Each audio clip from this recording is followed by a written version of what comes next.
Good morning and welcome to day 7 of Uncharted, our Bible reading plan through the book of Esther. Today's reading is Esther chapter 5, verses 1 through 8, and this is the moment where Esther, our heroine, steps across the threshold into courage and into bold faith. This is the moment where she enters the courtroom of the king, knowing that she may in fact be sentenced to death for this kind of bold move approaching the throne. Now, if you haven't read it already, go ahead and read the story. Here's what strikes me today as a modern reader. Esther is about to risk everything, and what she's fighting for is just. She's going to go in and ask the king to save all of her people. He's just issued this huge edict for genocide, really. And so her cause is just. She is righteous in what she's asking for. But when she approaches the king, he says, "Esther, what do you want?" And she doesn't just spew out her grievance all over him. She doesn't hold up the mirror and say, "How could you do this?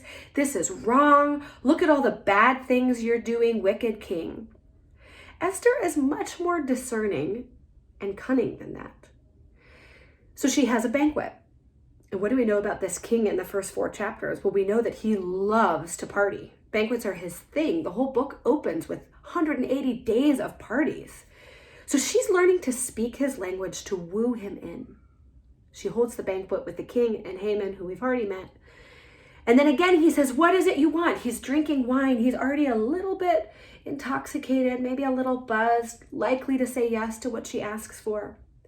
But does she go for the punchline yet? No, she says, "Come again tomorrow to another feast." She's biding her time.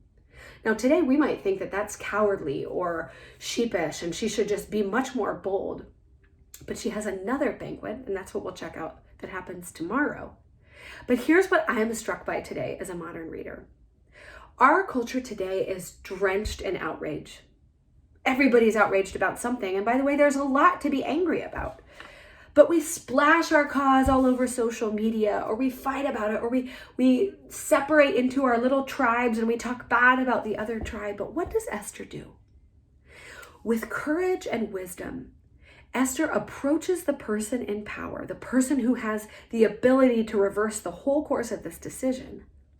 She learns to speak his language so that she's invited in and then invited in again. And when she is ushered into that inner circle, then she is positioned to make change. So I don't know what your cause is. I don't know what change you're trying to make. But I wonder if there's a wiser way to approach the throne to make that kind of change.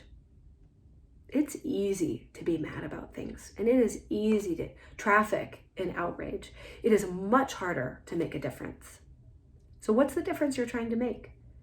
Whose language do you need to learn how to speak as you're trying to make that change?